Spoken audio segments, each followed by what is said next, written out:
Hello, everyone. Is this thing on?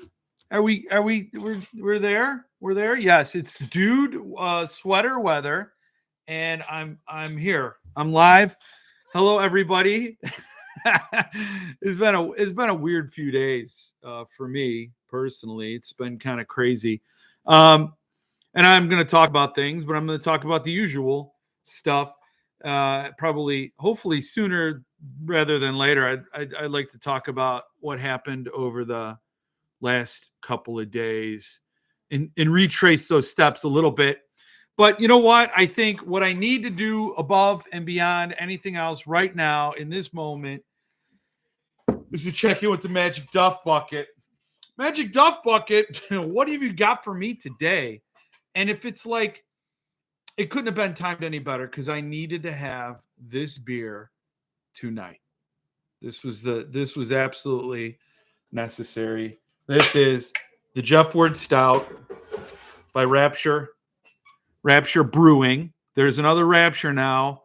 Rapture Publishing's on the scene, but before there was Rapture Publishing, this was the perfect accompaniment to any book, the Jeff Ward Stout. And it's my absolute favorite beer, and not just because it's named for the channel. No, this is perfection. This is absolute perfection. So I'm going to open it up, and I'm going to say hello to everyone here. So who is here? That's a good question. We got Mark, we got Jesse, we got Mike, we got Patty, we got Mr. Weapon, we got Jason, we got Brandon, Mitch, Russell. Good to see you, Russell. Hope you're doing well. We got Phil, Ron, Alexia, Zach. I have Manos. It's Stephanie's here. Oh, Stephanie Crawford. I'm sorry, Stephanie. I saw Stephanie right underneath Mike's name, and I thought we had Mike Stephanie, but Stephanie Crawford, good to see you. Peter Hunt's here. Good to see you. And number one's here. Thinking I need a Rapture package soon. Yes, you do. Yes, you do. David's here, and Mitch is here. Again, Mitch came back. He left and he came back. I'm actually, funny story is I'm going to clobber Mitch in fantasy football tonight. Probably the game has started, right, Mitch? I'm probably going to beat you right now. You already got you got 1.6 points. You got a ways to go. Your boy needs to get 28 points to come get me, but here we go. Yeah, Mike, Mitch raises a good question. Did you finish your keg? You're going to need a resupply. You got the keg, man. You're putting all of us to shame. Peter came back again. Peter, good to see you. If you're under your bona fide, you didn't want to come in under your alias. And Jeff Ward Stout, for anybody who hasn't had it, let me just tell you, it's the best thing. I'm not liking my screen, so let me just dust you up. Dust you up there. There you go. You're looking good now. And we got Stephen Whalson Jr. here. I didn't see greetings. Oh, there it is. Greetings and salutations. Because I don't think I can properly greet you until I see that.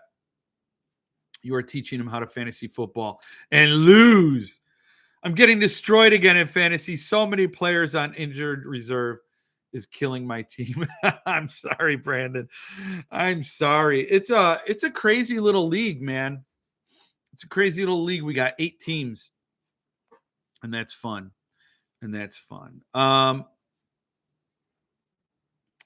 Mitch, that was meant for you. Yes, gone. Killed that baby. Maybe a different turn of phrase, Mike. I've learned a little something about a turn of phrase in the last couple of days. So if you didn't know, I'm sure you know if you read the newsletters. So last Sunday, not yesterday, but a week before, I just wrote that little piece, right? I just wrote a little piece about Fabulistic and why I don't want to buy from them. To me, it comes down to the difference between a job and a passion.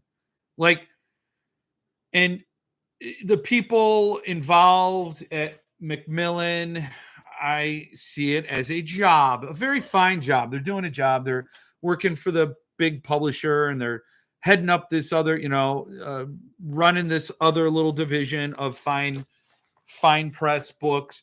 It just doesn't fit. it just doesn't jibe with me. There's a disconnect. And I'm like, the difference between coming out of a depression, taking every last dime you have and gambling it all on your future and saying, I believe in the books so much, I'm willing to risk everything, is a little different than, hey, I thought I'd pitch the boss on this thing and run this new little imprint, and it's great. And congratulations, we're all very proud of you and happy for you. And it's a job. A job is different than a passion. So I just express that. And honestly, when I sit down to write the newsletters, I mean, much like before I do a video or go live, I have an idea and I have some topics I might want to hit on, but you don't really know what you're going to write or say until you start writing or speaking. In a lot of cases, just ask poor Kamala.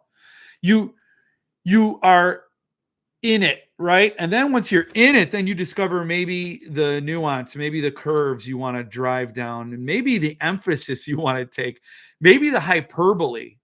Maybe you want to begin every sentence with maybe. You know what I'm saying? That's what I'm saying. Like, you just go into it and it just comes out. And I really didn't think too much beyond that. And then William's like, can I share it? I'm like, yeah, that's cool.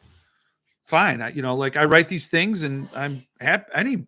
Anybody who writes anything is happy to have more people read it. So he shared it. And I wanted to share it with Paul Suntup too, because he had just announced that contest 2 days before or 2 days after. And in my newsletter, I talk about how he's all about the celebration and the fun and the party. And he backed it up. He proved it 2 days later. So I sent it to him I made it public so he could read it. William shared it. And the initial feedback was like, yeah, we agree. We think it's kind of, we're kind of like meh or bummed on this fabulistic thing. And then other comments started rolling in, and then it got really ridiculous. It did. It got ridiculous fast. And I'll admit, when I first heard the reaction, I'm like, man, what did I write? Because again, like I said, you sit down, you write a thing, and especially these newsletters, it's basically like a little bit of time on Saturday morning, a little bit of time on Sunday morning, and I hit publish. I don't extensively review and edit. And so as transitory, as temporary as a thought through your brain is, that's kind of how the writing goes. And I'm like, what did I say? How did I word it? What exactly is in there that people could draw such hateful, angry conclusions? So I went back and read it. And the more I dug into it, my initial sort of self-guessing and doubt and self-loathing kind of faded away. And then I started getting really pissed off. And I'm like, you've got to want to see these things in what I wrote. You have to want it in there to find it. And I think a lot of people do that. They have an idea of what they want, and they look for evidence, and they force it in there. And so then I spent a stupid amount of, not a lot. I really didn't read all the comments. I skimmed it. Some people surfaced things to me, and I got a lot of DMs from people saying, dude, I think you kind of went overboard, but I don't think anything was awful in what you wrote. Like, again, not to the level of, I saw this one person's like, this is the most aggressive, hateful, misogynistic thing I've ever read. And I deal with incels on the daily. Really? Like, I mean, I'm just dumbfounded. And so it got kind of ludicrous. And I found myself explaining to people who didn't want to be explained to. There was one person who didn't have the balls to confront me to my face, but wrote some things. And I reached out to him because I have direct messages with him. And I'm like, hey, dude, like, what is your deal? Like, I'm not this person that you think I am.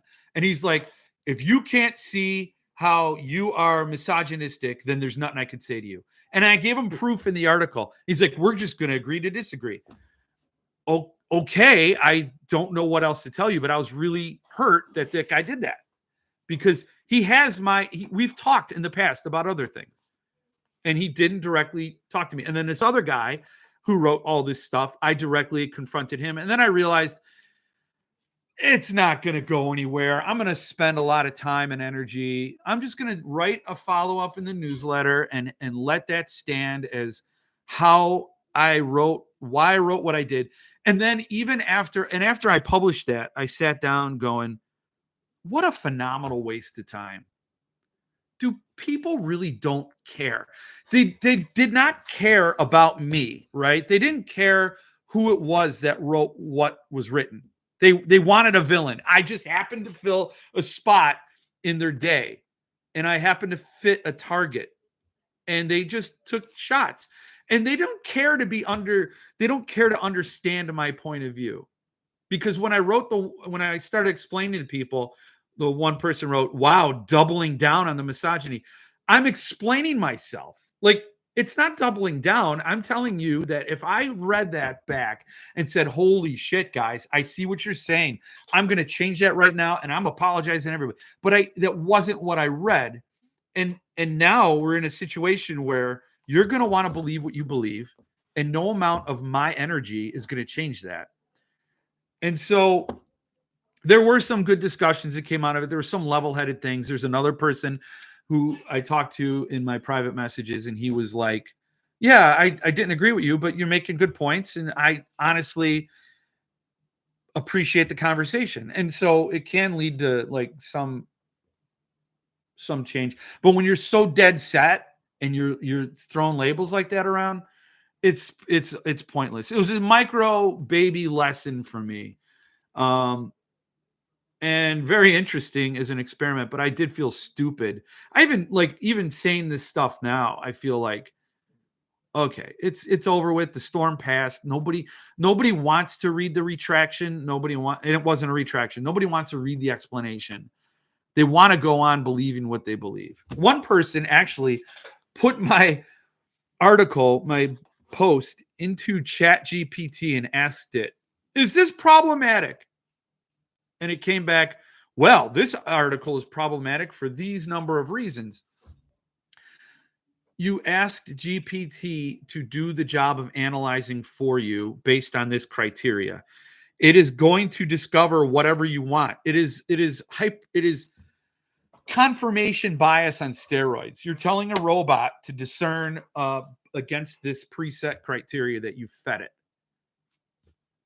And then he posted it like I wanted to read it. I did skim through it, but I'm at that point, I'm not even going to engage. Like, I'm not going to talk to you. It's go, if you need comfort in the arms of AI, and then snuggle up to hell and get a good night's sleep.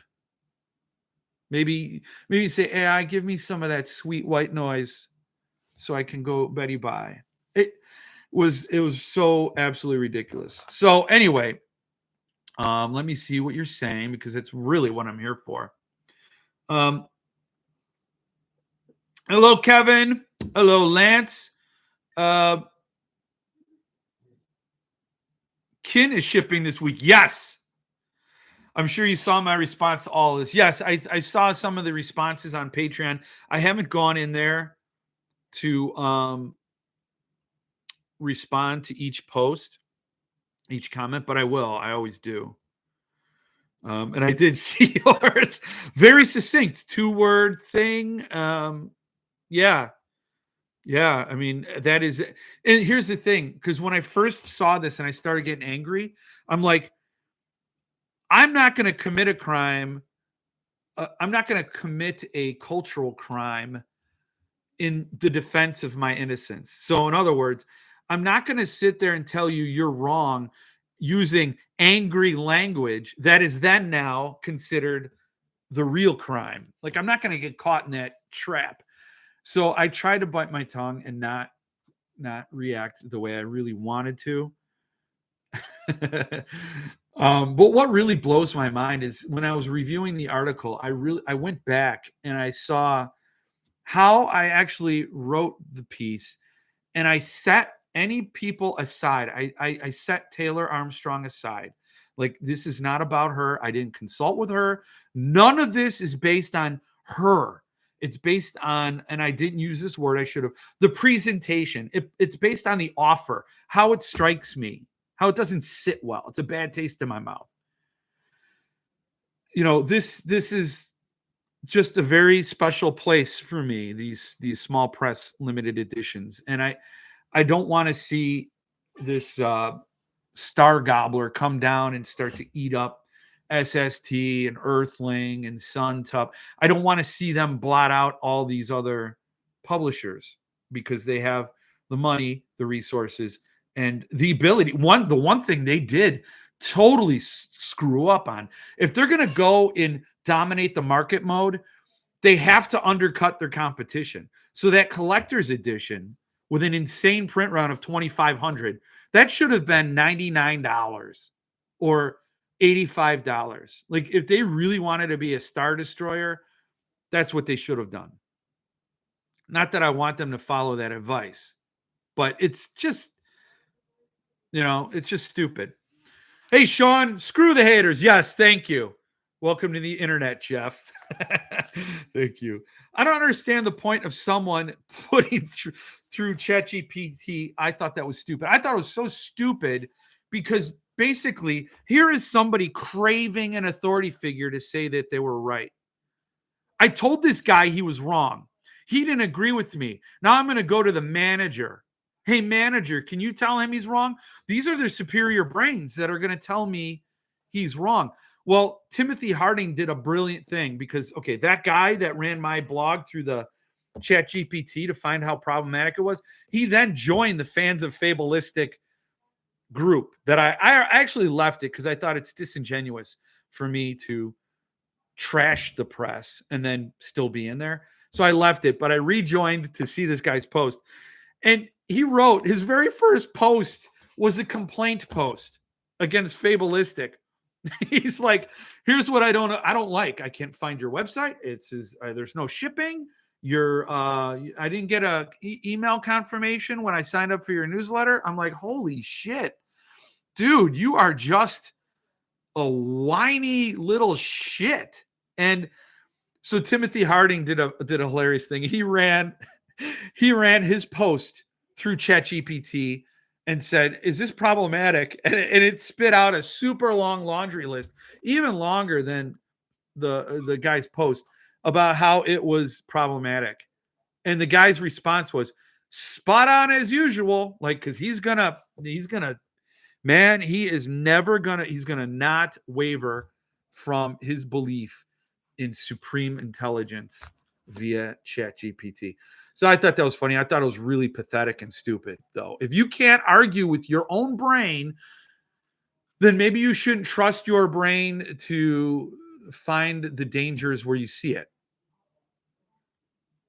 If you know what I mean? Like, but fine. If you think I'm misogynistic, then stick with it. Like, if you believe in the if you have the courage of your conviction and you believe in what you're saying, then defend that. Make your case. And then I'm going to, of course, go into natural self-defense mode and defend myself. And then you will either say, all right, well, I don't think you really meant it. It's subliminal. It's subconscious. You are just a hateful man because you're a man. I don't know. I don't know what mode you will slip into to get out of the argument or whatever. But yeah, I mean, it really, really did piss me off for people to tell me what I intended. That got me super pissed off. You could not agree with my opinion. You could think Fabulistic is the best thing in the world. And you could think my approach was just like, oh my God, this obnoxious guy is so loud and he's using hyperbole and whatever. That's fine. You can disagree with all that. But to tell me that I called anybody that name a prostitute, don't do that. That's not what was in there. The evidence doesn't back it up. My intent wasn't there. So whatever. Anyway, hello, Kevin. Yeah, I think I said Kevin. I read them all. You didn't miss anything of substance. I got the gist. There were some people defending me to these other people, and I'm like, that's fine. It's great. I appreciated it, but not because they were doing me I appreciate it, of course, because they were taking up my side of it. but they weren't under any pressure to do so. So it was very organic. And I think there were some good discussions about it.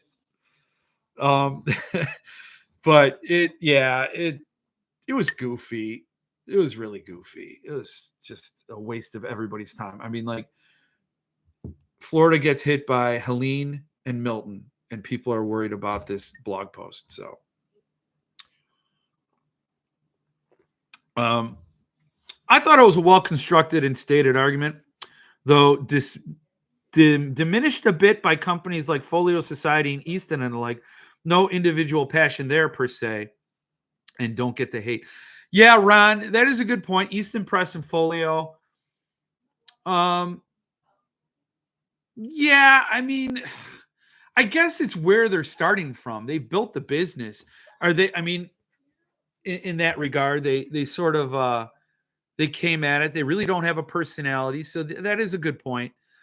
But I think for me, it's all about being dropped at the top. Like, we're just going to start you right at the top, and there's no risk for the people running Fabulistic, because if that imprint folds, I'm sure they're still going to have very nice jobs at Macmillan. It's like, I don't know. It's sort of just how they've elbowed their way in. They've copied Suntup's formula. They stole the R&D. Like, Suntup came along, took all the risk, and developed this product. This basically defining this share of the market. And they came in and reverse engineered it to plunder it, to win more of the market share. Now, if they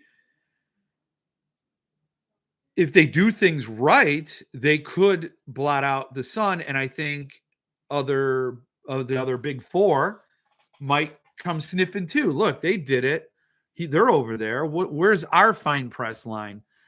And again, I had a good discussion with Jill earlier today about the free market, and wow, like, artists and authors, like, they might get paid more. Like, don't you care that about Roger Gretsch and Nomad Letterpress and all the artists and contributors too? Like, they might get a bigger payday. They might have more money to make from this enterprise. And there are a lot of complexities. And I'd love, like, those are good arguments. Those are good discussions to have. But I just can't do it. Like, I hate Barry Hoffman because of how he commodifies and treats his press, runs his press. I don't like it. I don't like Richard Chismar and how he runs things.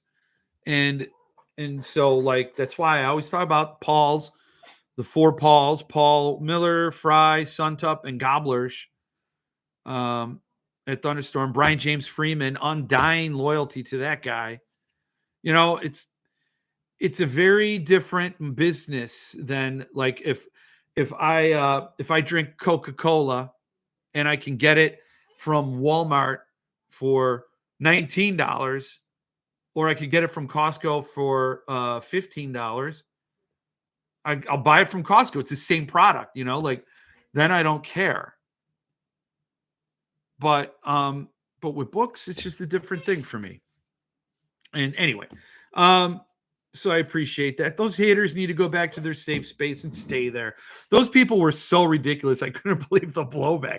I know, just begging for outrage. That's the whole thing. Like, I never in a million years, when William shared that, thought anybody would say some of the things that I said. And it's like, I don't know. It's silly. It's pretty silly. The home. Oh, yes. Tim's here. So I slid down here. Tim showed up. Hey, yo, nice to see you. Good to see you. I don't need AI for anything, let alone content. Yeah. I was shocked, went back and reread it, and I still didn't understand the vitriol in some responses. Easy to do this from behind your keyboard. Yeah. Next week, they won't remember, as they will have moved on to someone or something else to hate. Patty, exactly. And that's why after I wrote that post, I thought, why did I even waste a newsletter on that. I felt better doing it because I'm like, here's what I'm thinking, and it just stands out there. It'll just sit, and anybody else who floats in from this dust up can read it and just roll their eyes or not, whatever. Just glad someone else is the bad guy for a change. Yeah, there will be another writer facing accusations. Yeah. Yeah, glad you made it through the storm, Tim. Yes. Yes. Stephen Whaleston Jr. My turn to be the bad guy. I think the blowback was rooted in the sycophant love and belief in a certain person. That person is Chris. He might not have had anything to do with it, but it doesn't matter. Well, I don't know. I don't know. I don't know about that. I don't think Chris could sway people to come gunning for me because I didn't attack Chris. And in fact, I was really going after Macmillan, right? And Fabulistic. Fabulistic is the pickpocket they've created. Tim enjoyed your top 10 book that he evacuated with video. That is, yeah. How is the home? I know he answered that.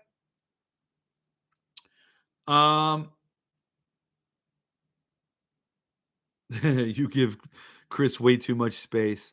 The home is tip top. Thanks for asking. Trees down everywhere, but not a bit of structural damage to my home. Well, that's good, Tim.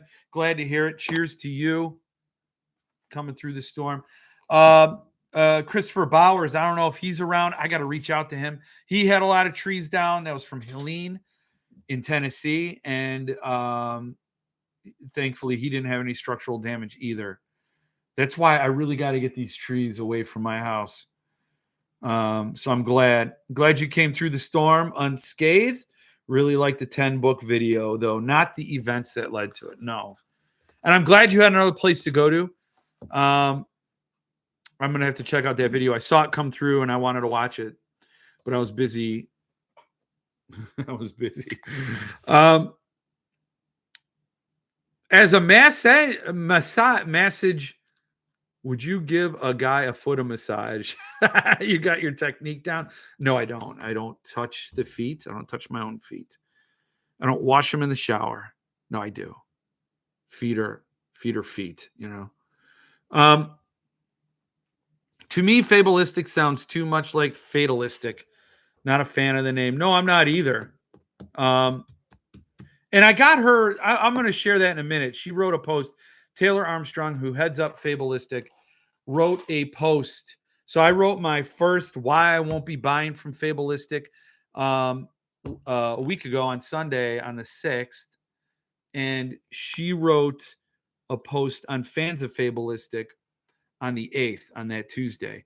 And I don't know if any of them, I don't know if it's an answer to what I was saying was missing. But a lot of the things that I was critiquing in that newsletter get answered in that post. But the most telling thing is how they are answered.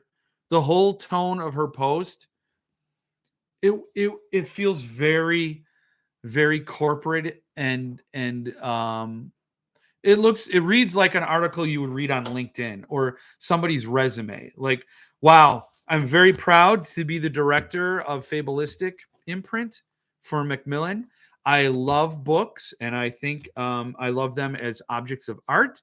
And I've been a collector for a long time, and it's just very. I mean, you could read things and think and understand how removed the person is from the emotion. It's sort of like, here's my resume. These are the things I did that I'm very proud of. But there's no like emotion, you know, there's no humanity in it. It's I'll show it to you. I don't know if anybody else has read it. I still have to watch the 10 books video, but man, I don't know how you choose.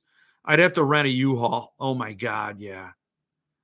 I agree on the name. It also looks like a misspelling of a word that's not even a word. It's confusing and weird.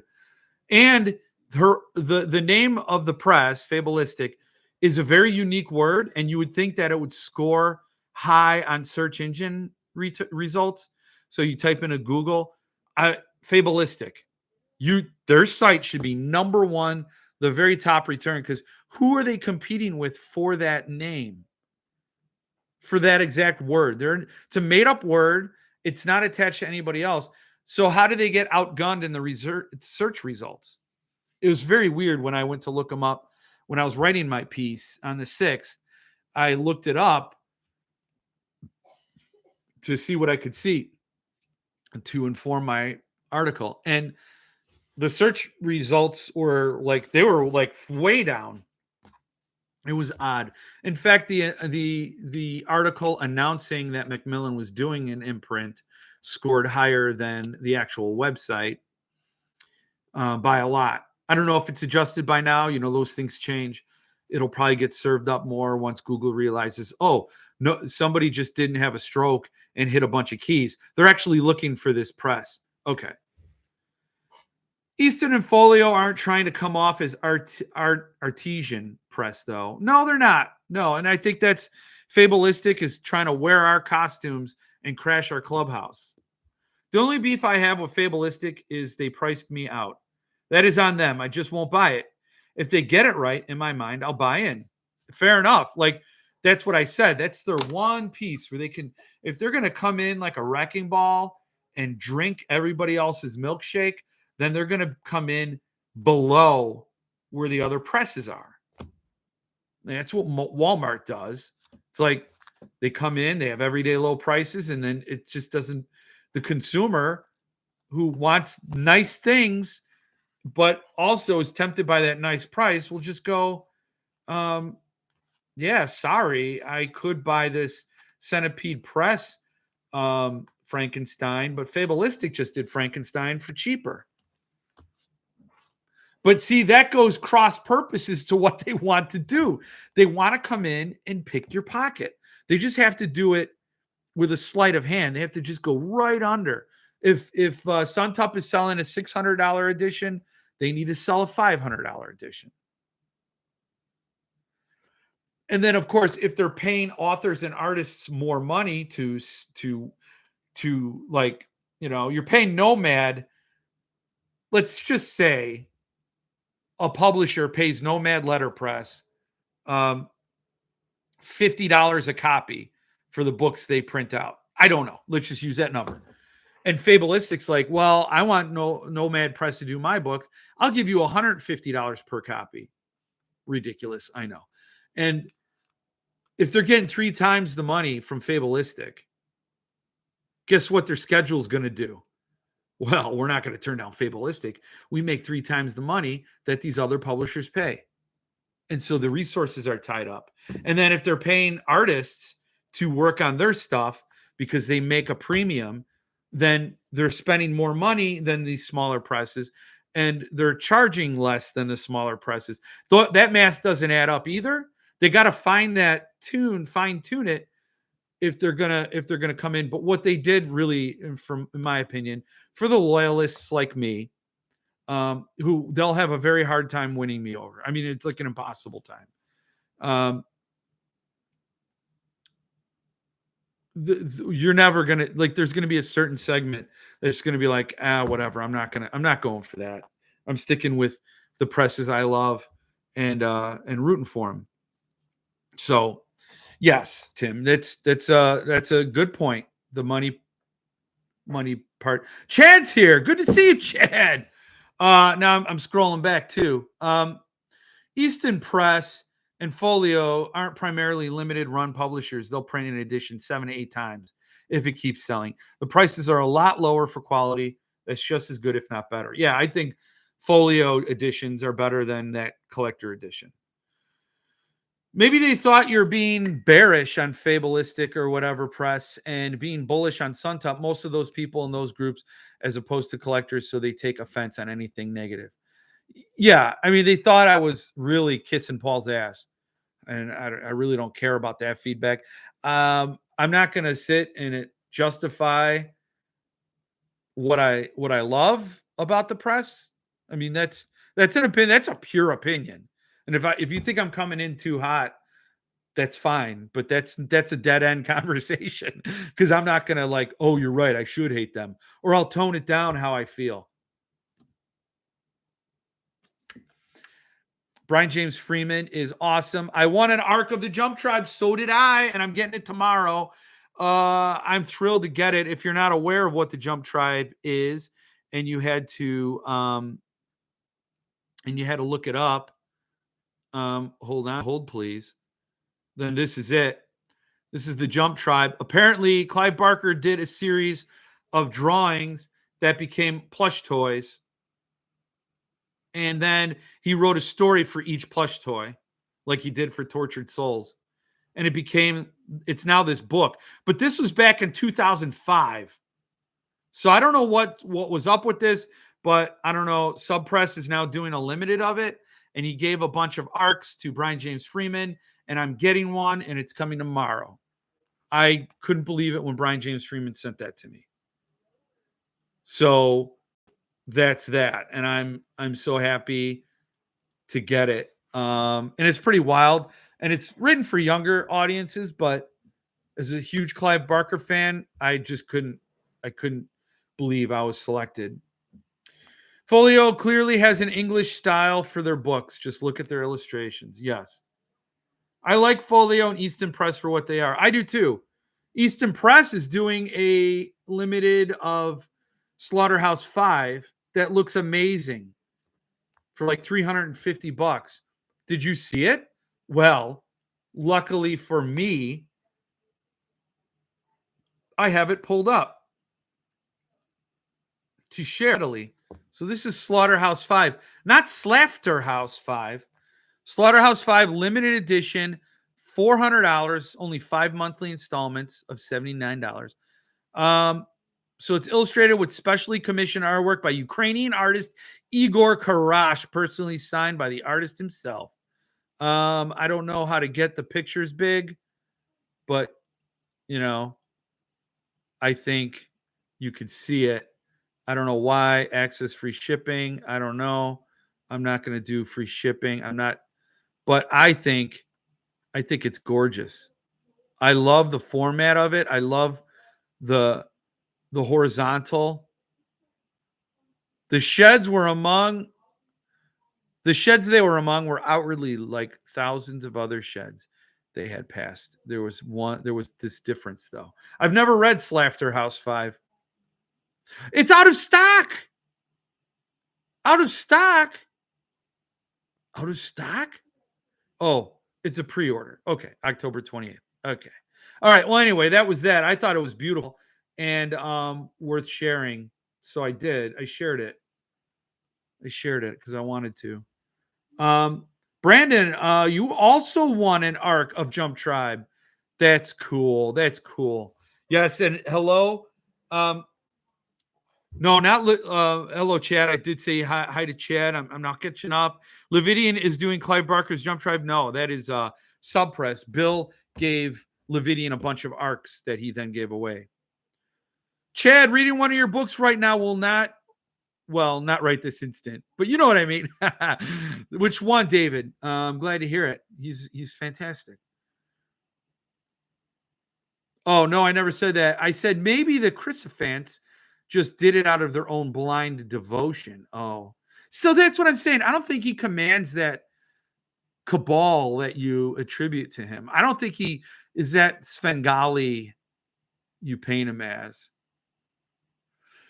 Earthling tomorrow at noon. I have a feeling it'll sell fast. Oh, what are you talking about? The Brian Evenson? You guys are hitting all the things I had scheduled to talk about. So let's do it.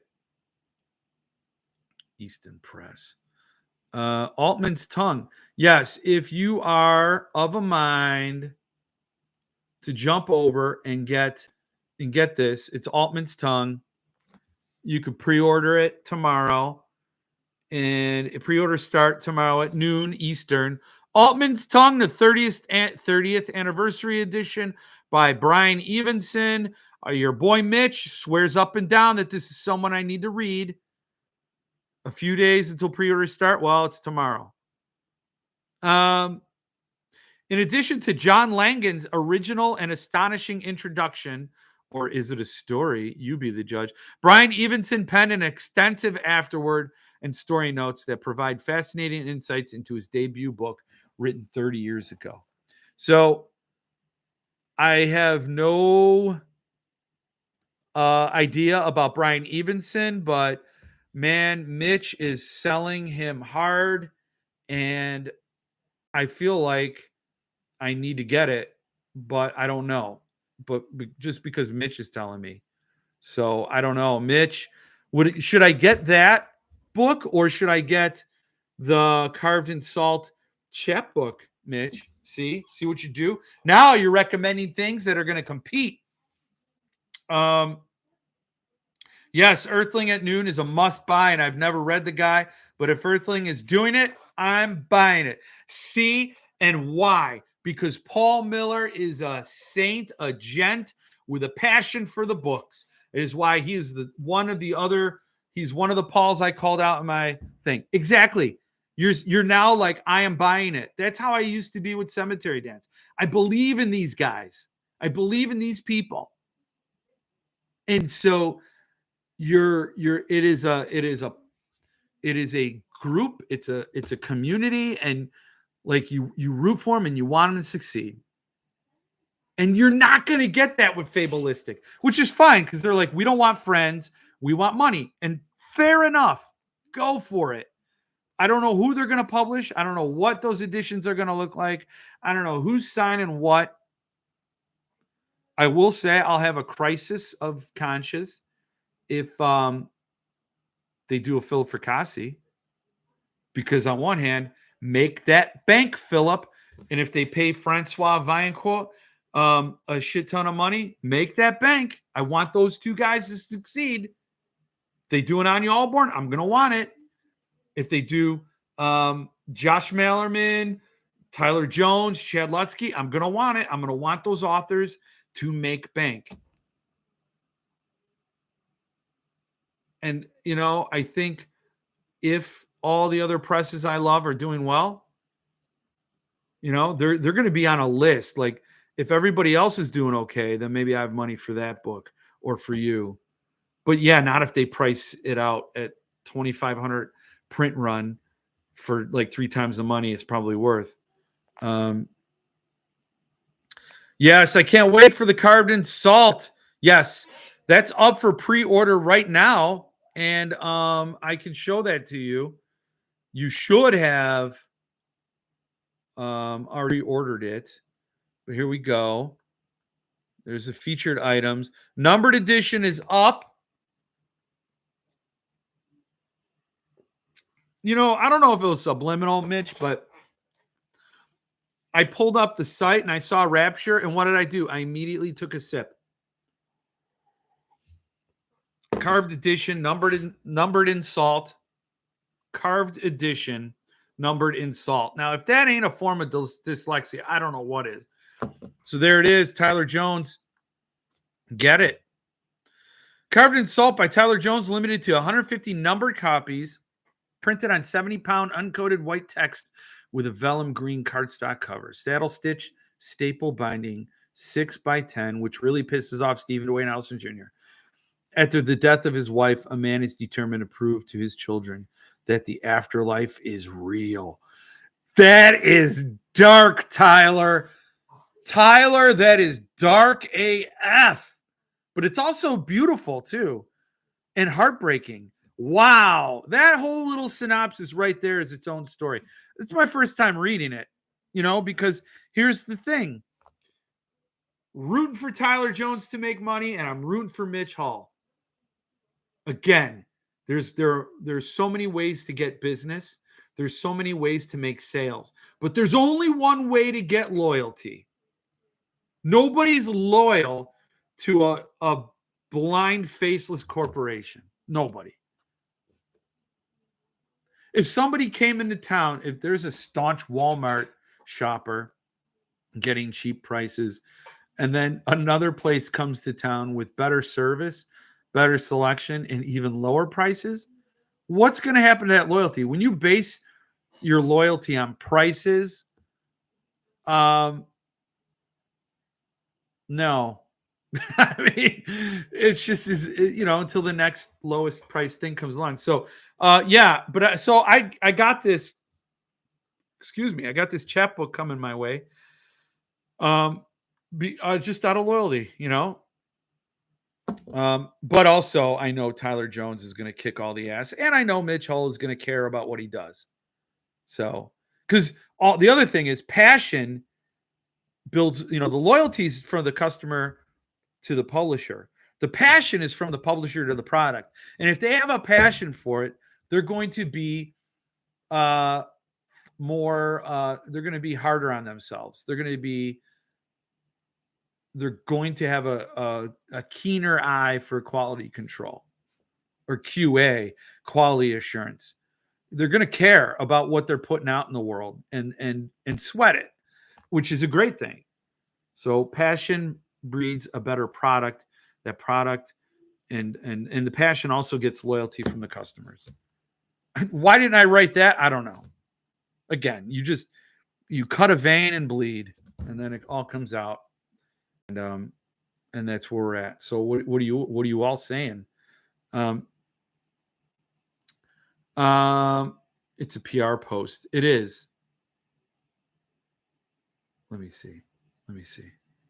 Okay. Where are we at? Okay. Wow. I'm scrolling back. I'm scrolling way back. Wow. I missed a lot. I read it. I read like it passed through the marketing and legal department. Yeah, that's exactly it.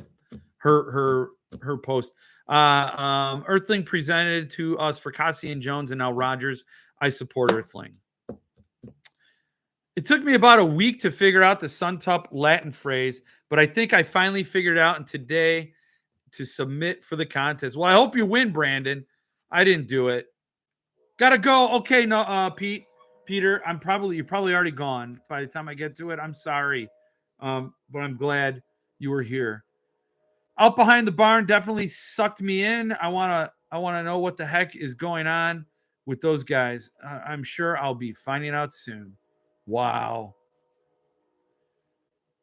Is the Earthling book a novella or collection? It's a collection, his first collection. Okay. Out Behind the Barn was a fantastic read. The market has been saturated. Practically every small press is sitting on large amounts of unsold titles. Go check out any of their sites. That's true. It's very true. I think I mentioned that about Thunderstorm. There's too many people, and there's even less money going around.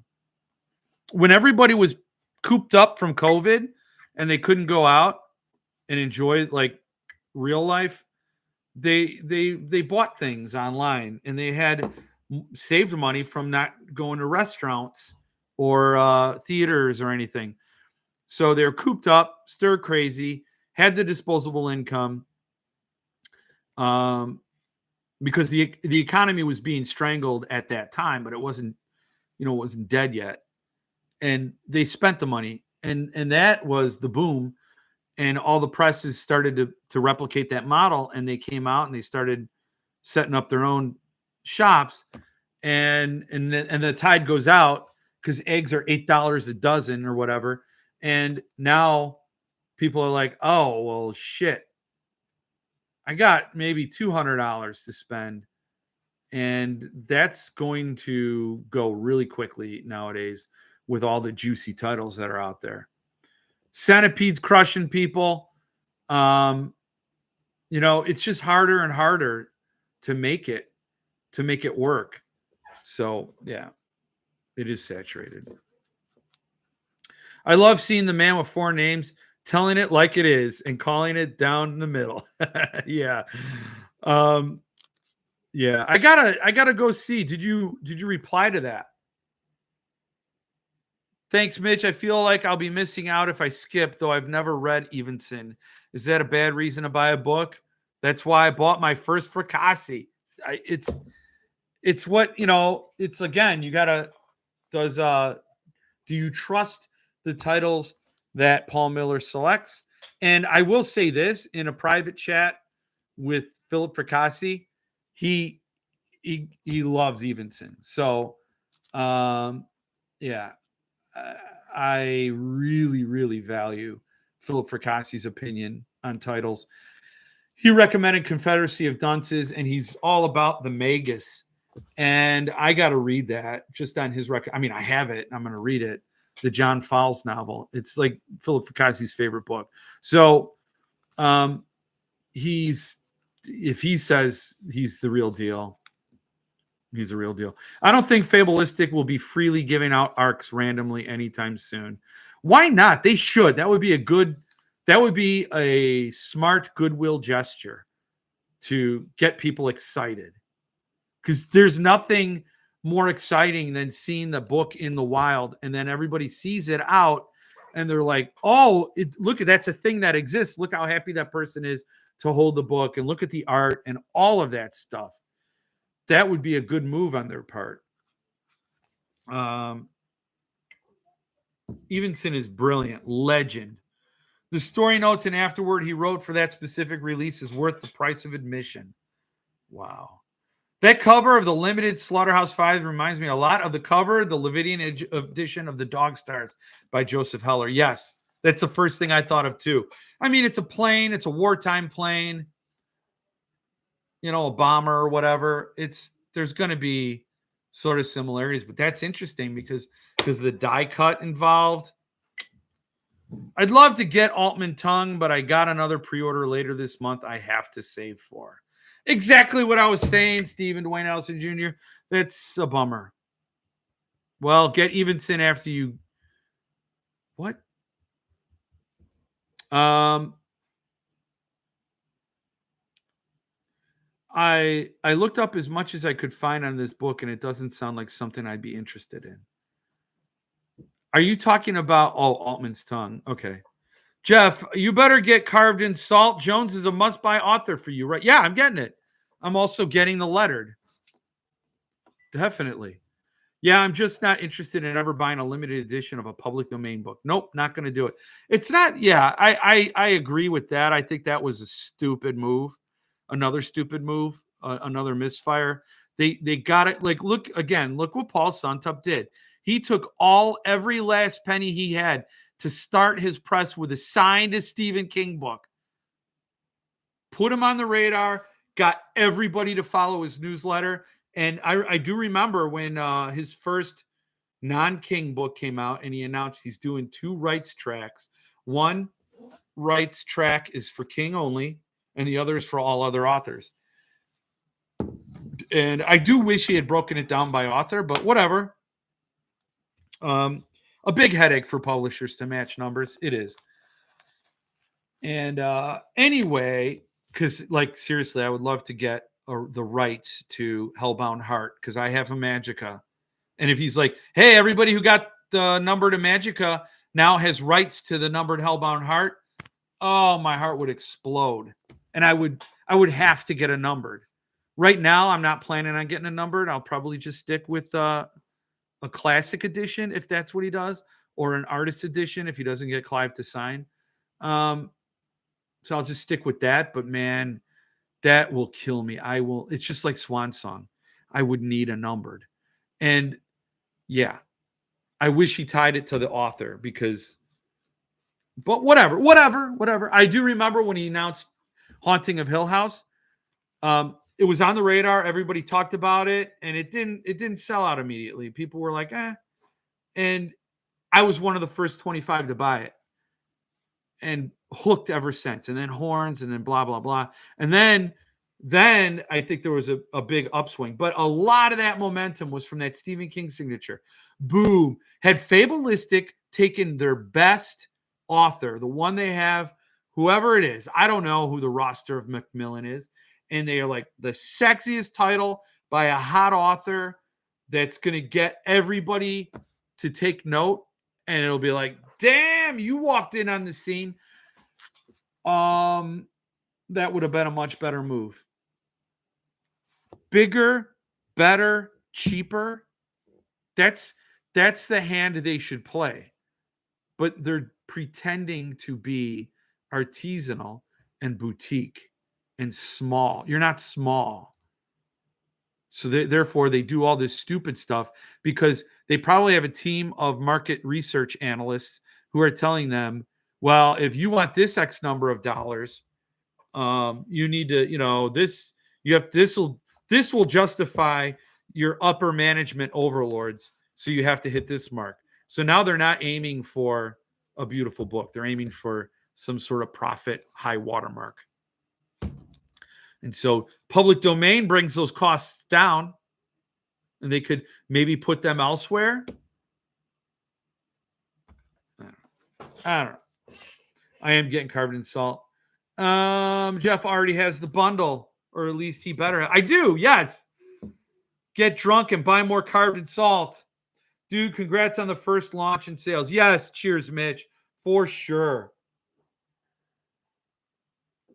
Get drunk and buy more Rapture. I got a lot of Rapture, man. Mike, I'm in the 50s left. Can't remember the exact number. That's a hell of a sale, man. But people don't sleep on this. I think the letters are all sold out. That's very on brand for Tyler. It's going to be amazing. It is. It is going to be amazing. That story crushes. Can't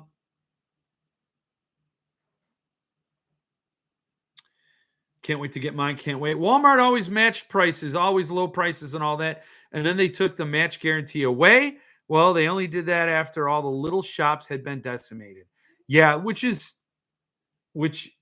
if you're like scoring them on business domination, you got to give them an A+. Right? But that's insidious. Go read Bentley Little's The Store. He wrote a nonfiction book about it.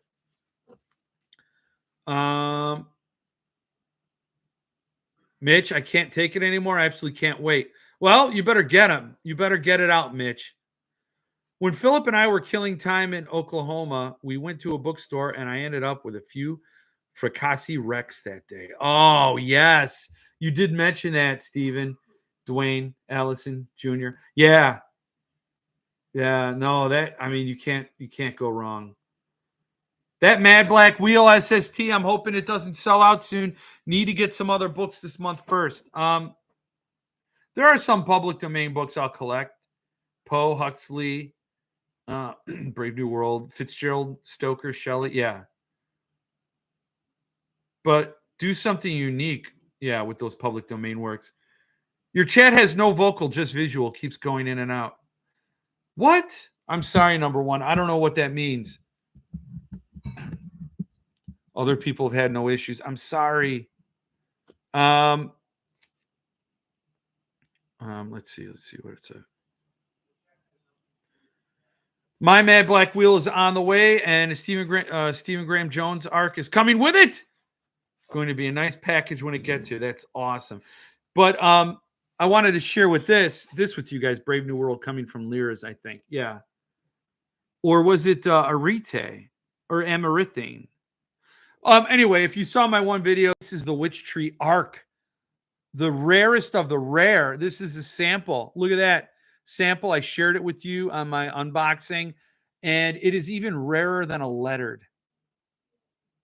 So it's kind of a nice little flex there. And it's got this hilarious inscription. Philip wanted to, and this is proof. So don't hold your displeasure of my inclusion in the Witch Tree against Philip. He tried for your sake to keep me out of it, and Mitch just stubbornly kept me in. I didn't know of this war. I didn't know that there was like a heated back and forth, and Philip almost canceled Fracassi Fest over it. But Mitch held firm, kept me in.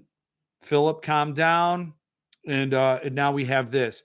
But for a brief time, not that brief, it went on, I guess, for a few weeks, where Philip was threatening legal action if I was kept in the Witch Tree. And you know how that went. In a parallel universe, I'm not in here, and I I'm so stoked to have this. This is so cool, and it was just such an amazing surprise. So thank you so much, so much for this. Um, that's such an awesome arc. You can get a few dimes out of that one. It won't. I'm gonna die holding this book. I fought a major war to keep your intro in there. Philip still yells at me about it. Yeah, I know. And I'm glad he calmed down, but I'm sorry that had to happen. Dude, why do you think Sean flew in? He really did save the fest. He did. He so did. So lettered and art print are sold out. Yes. Also, so we were talking about it. Here's the Mad Black Wheel. And I will say, getting this, there is no way in hell I'm passing on an SST slipcase. No way in hell. This is quality stuff, people. This is amazing, and I'm loving this. It was a very amazing, sweet surprise to get one. Sorry, my nose is itchy, and I didn't expect it, but this is a beautiful book, a chonker. I've not read Black Mad Wheel, but I will. When I do, it'll be this edition, and it's beautiful. It is absolutely, and again, a ribbon page marker now. I don't remember him doing that on any other titles. He certainly didn't do it on the previous Josh Malerman titles. So that was a really cool addition. And again, he's adding things and keeping the prices insanely low. I'd forgotten about that slipcase, and boy, it's nice. It is.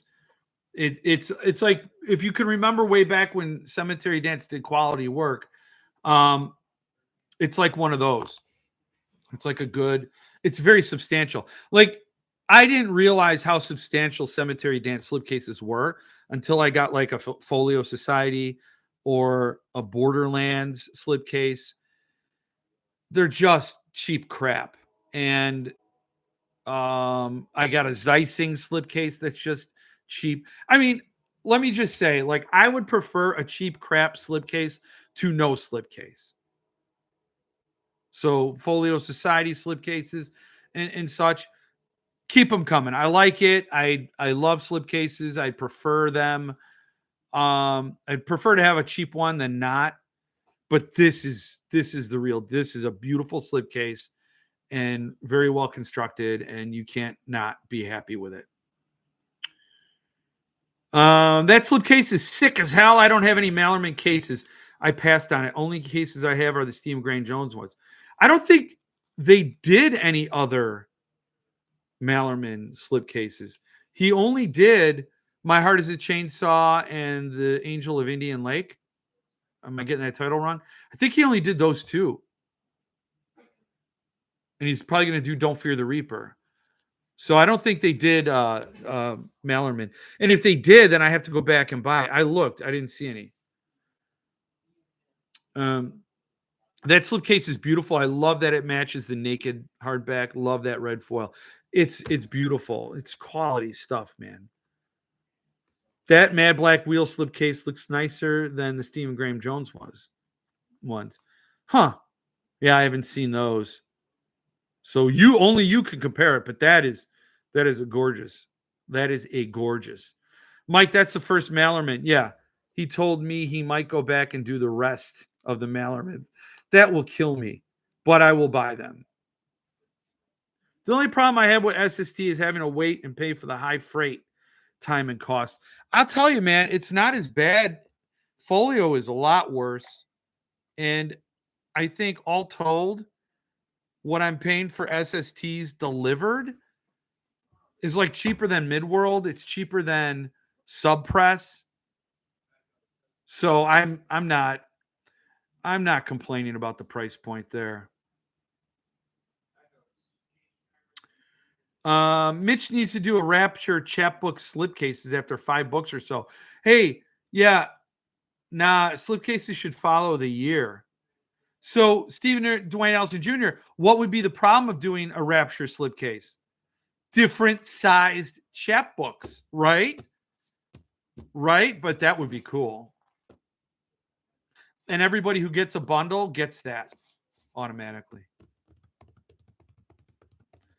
Have you been reading my texts? Uh-oh.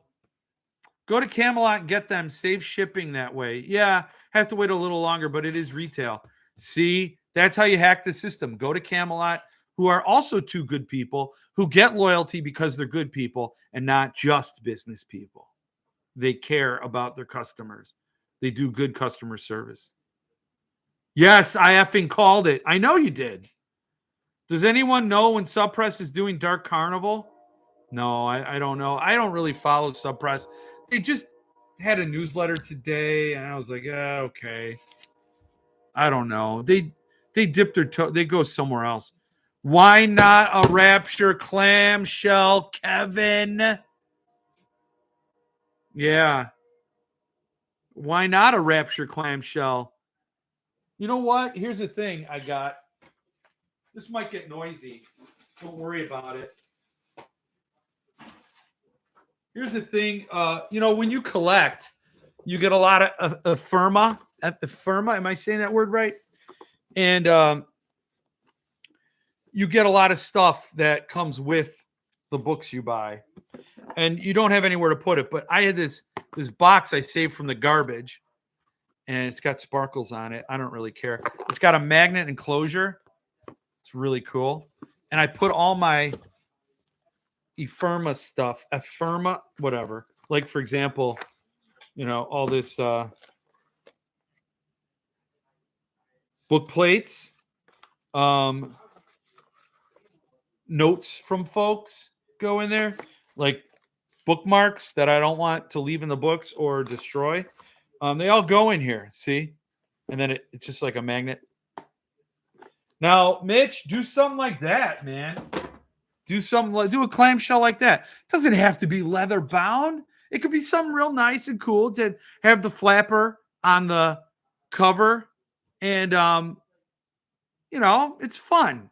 I'm with Kevin on the not Bradbury Dark Carnival, it's a different Dark Carnival. I don't remember. Wait. Was it Bradbury? There was a whole big problem where Gauntlet got all pissed off. He could kiss my ass. Each year, we need a clamshell or slipcase to keep our Rapture chappies. A Rapture acrylic display case with accent lighting. We're doing your work for you, Mitch. By the way, how we doing? How we doing, Mitch? How we doing? Uh-oh. You're coming up on me, man. You're coming up on me. It's me against Mitch. And there we are. 135 to 117. God damn it. We're doing your job for you. And you should be thankful. But you also have to do these things that we tell you to do. And you're going to have to do these cases. Unfortunately. But I will say, I love the idea of a slipcase or a clamshell because chapbooks are a bitch to store. I don't know what to do with them. They're books. They're not ephemera. But you can't put them do you put them between books? Then your display, the spines look all crappy. I don't like them. I don't like them on the shelf. I like them. I love chapbooks. Don't get me wrong. I love chapbooks. But I just don't know where to put them. So if you made a real nice case, maybe a 3D printed case. That was that's called a segue. I'm segueing right into this, which was sort of a surprise to get. This is a turn up the sun slipcase. I use cigar boxes for all my stickers and bookmarks and book plates. Yeah. I heard Camelot stopped doing trades and consignments a few months ago. I know Kim was ill, but I believe is thankfully doing better. But I wonder if there's reasoning. Yeah, I wonder too. LOL, I have a keepsake box as well. It is Bradbury. Okay. I'm in on Rapture cases. I agree that a tray case would look better on the shelf. The spine would tell us what it is. I think y'all will like what I'm trying to come up with. I'll take polls. in the speakeasy. My thought is a slipcase for the lettereds. Well, we can get Rapture slipcases, but can never fit. Oh, Witch Tree can never fit in it unless it has a pocket for it. There you go. But yes, I got this. This is a 3D printed case. It is so cool. I think this. I didn't know how it would be. I love it. Love. You hear that? 3D printed. The first time in my life I've gotten a slipcase before I've gotten the books that go in it. And I know Tyler's working on it. And I think he said there are 2 sets left. 2 sets. You got to get it, man. 2 sets. Now I'm going to adjust my camera. Now I'm going to do that. Now. So anyway, that is super cool. I love it. And the best part is it's already saving the space on my shelves for when I get the books. I had to get rid of a Joe Hill book, but thankfully I had this guy who wanted my 20th Century Ghosts. So I had the space made on my shelf for, yes, Tyler, you made me bounce Joe Hill out the house. I reduced my Joe Hill library for you, Tyler Jones. Yeah, I could have reshelved it, but somebody wanted my 20th Century Ghosts for a trade, an exchange, a trade, if you will. So, that happened. Guys, that tray case, keep it away from heat. Mine came in damaged. Post office must have let it come into contact with some heat source, warped the sides. This? Really? That is good to know, Mike. Damn. I have an idea for Witch Tree. Steven. Bradbury Estate allowed a paperback release in the UK after Ray swore Barry would have the last edition of Dark Carnival. Ray's estate pissed off Barry by doing this UK version. Yeah. Tyler is sending me a new one. I tried to fix the other one with a hair dryer. It straightened the sides out, but the inside of the case is now wrinkled. Wow. So that is good to know. That is good to know. You unfortunately can't control what the post office does with any of your packages. They could crush them. They could leave them in the rain. They could damage books routinely. That you can't help. So you can't help it if they put it on a heat source, but you're going to have to be mindful once you get it. And it's a good thing to know. This is a 3D printed slipcase with, I don't know what the material is. It's like plastic or wax or some polymer. I don't know. That's what's great about 3D printed cases. No, you'll be able to make a custom slipcase that can fit various sizes. It doesn't have to be a rectangle. It'll look a little weird, but we'll grow to like it. I like it. I don't care. I like it. I had a cool conversation with a beloved author to do an extra chapbook release next year. Beloved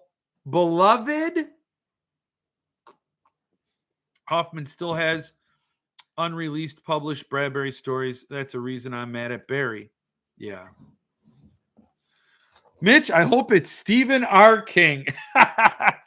Oh my god. Another thing I got that in that with the beer and that Witch Tree arc was this Gothic.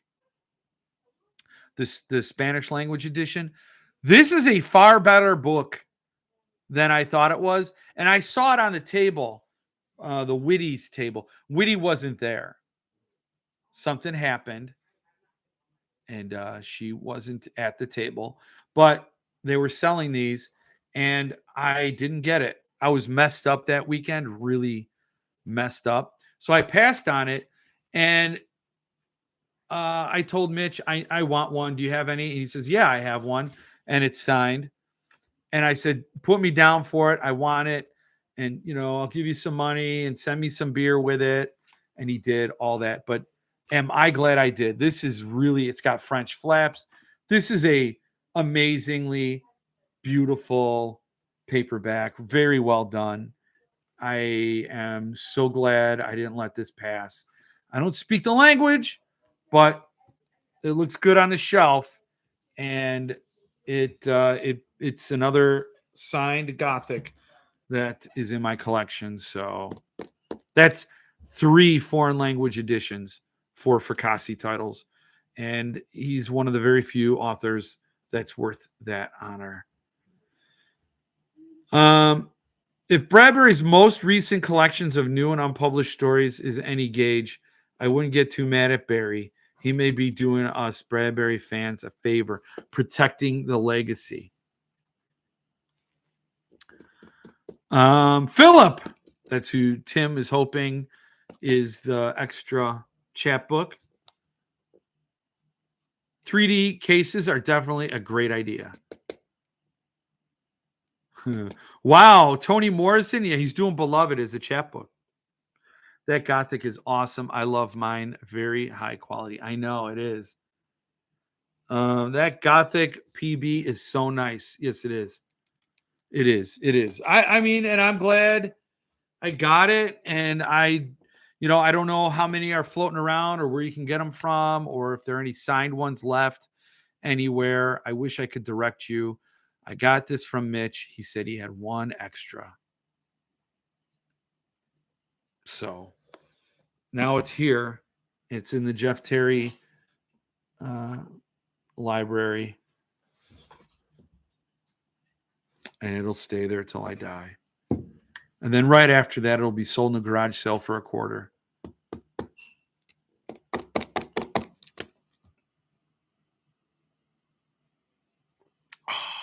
Man. What else do I have to talk about? So we talked about Easton, Slaughterhouse 5. We talked about Fabulistic. And that's behind me now. I will report on Fabulistic as we go forward, just as in like, hey, look what they're doing now. Check this out, blah, blah, blah. But they have to make the news now. That's done. So Earthling, so yes, get ready tomorrow. There will be Brian Evenson. Thoughts are it'll sell out quickly. Everybody is saying it's a necessary title if you need to get it. So that's tomorrow. Noon Eastern. Like nobody has an excuse. It's in the middle of the day if you're stateside. So there you go. You got that. You got to get Salty. Carved in Salt. That's available right now. He's sold out 2/3 of the numbers. That's pretty damn good. And all the letters are spoken for and the prints are gone. So get a numbered, $25. You hear when I talk about this, like the thing with getting a slipcase or a tray case is if there's a collection of books, you're going to feel very empty if you get the slipcase, but you don't have all the books to go in there. So you see what I mean? If you're picking cherries, if you're cherry picking all the cases or all the titles you're buying, then yeah, you're never going to buy the slipcase anyway. But you're going to like it probably. And you're going to be like, damn, I should have gotten all the titles. So anyway, get Carved in Salt, $25. Whatever. I'm spending your money. Yeah. I did the show and tell there. Turn down the sun. Turn up the sun. Why did I say turn down the sun? So yeah, and how I demoted Joe Hill. That was actually I wanted to keep that joke in there because I wanted Tyler Jones to know he's killing his hero. He loves Joe Hill. So knowing that, but the Joe Hill book's going to another person that Tyler Jones likes. So, how about Fracassi's Patreon posts? That's news. Yes. So he updated, and I don't have it pulled up, and I'm going to mess up details if I just go off the top of my head. But check it out. He's retooling his Patreon for next year, and it's going to be an exciting year for Philip. just sign up to the Patreon. Go check it out. And you know, most of you all here are probably supporting Philip Fracassi on his Patreon. So it's my mission to get everything Bradbury, good and bad. Also, King, Hill, Stephen Graham Jones, and others are doing the Scare the Vote live stream tomorrow night. What? Okay. Scare the Vote. That's just feeling sad now. I remember Rock the Vote. Okay. All right. If you're not a Fracassi Patreon member, join for God's sake. I'm stoked for that news. More stories. More stories. Yes. How's everyone doing on the Malfi read? I'm reading a different book right now. I'm cruising through it. Love the book I'm currently reading. Then it's on the Malfi. November 21st. Yeah, Mitch, can you reach out to Ron? Ron, I call him Ron now. Can you reach out to Malfi and see if he wants to do a book club or give me his email? I might have it, actually. I have to look.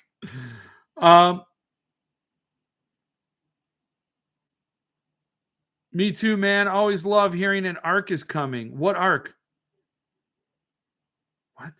Oh, for the stories. Yes. Wait, not an arc, just advanced pre-order. Yeah. I might gift Joe Hill my Earthling Midas the next time I send him a book to sign. I gifted one to Owen King the last time I got Owen to sign something for me.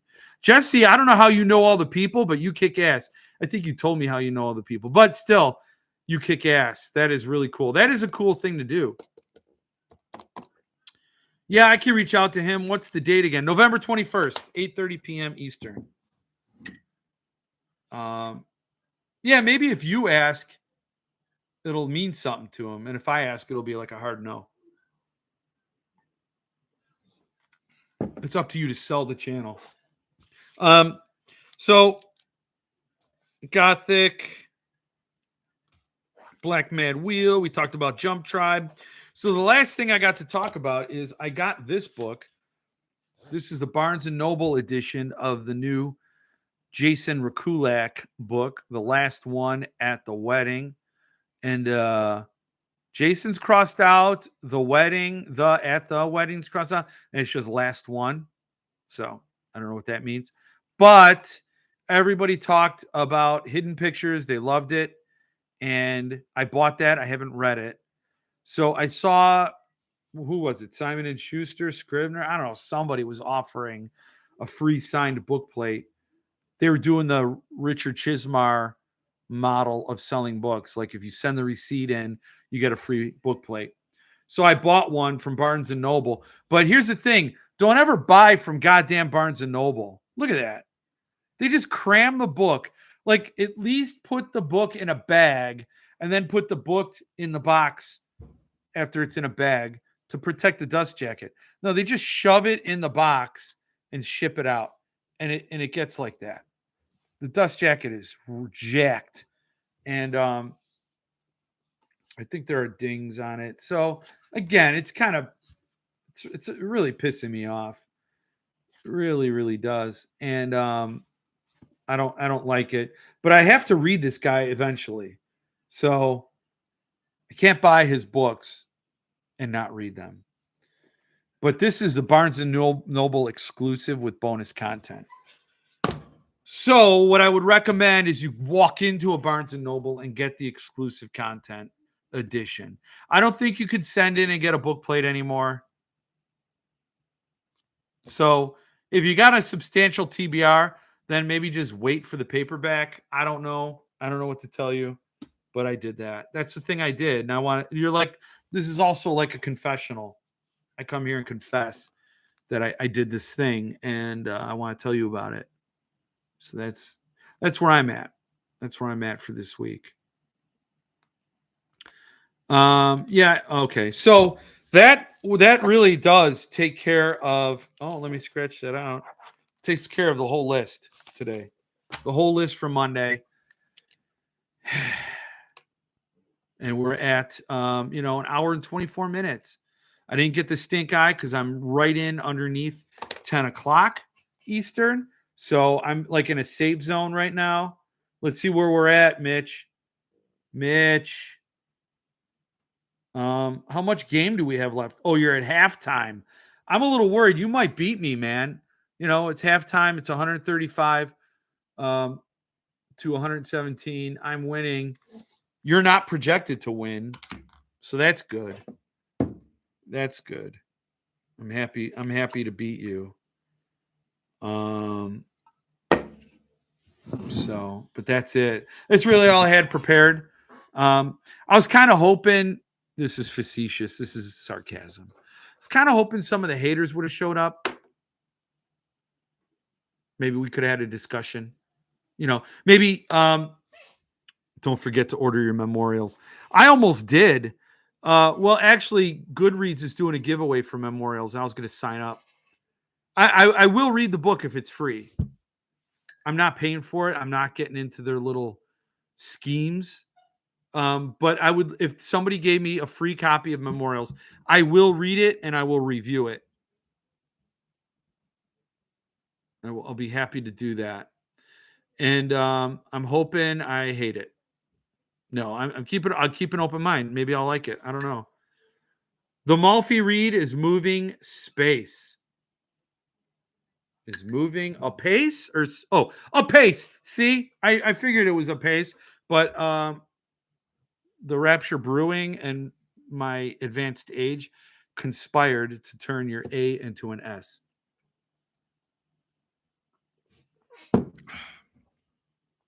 So, nope, not reading, even if it's free. Too many good, deserving authors. That is true. That is true. But I do not want to bash an author or bash a book I haven't read. So my hope is to read that author and hate it so I can honestly bash the book. I can still bash the author because he's an asshole, you know, but I could put on my hater hat. All right. Well, look what we're going to do here. So here's to Tim, Christopher Bowers, and anybody who is going through this shit right now. William, I know you're out there. William Stansel got a lettered witch tree. I made the plea for him on this channel, and he got one, and I'm very, very happy he did. So it's amazing he got one. But here's to everybody who is going through the storm. You are going to be better on the other side. Cheers.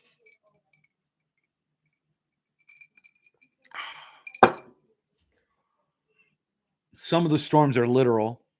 Some of the storms are shit storms. But your success rate currently at making it through horrible days stands at 100%. Those are pretty good odds. And no matter what you're going through right now, you're going to get through.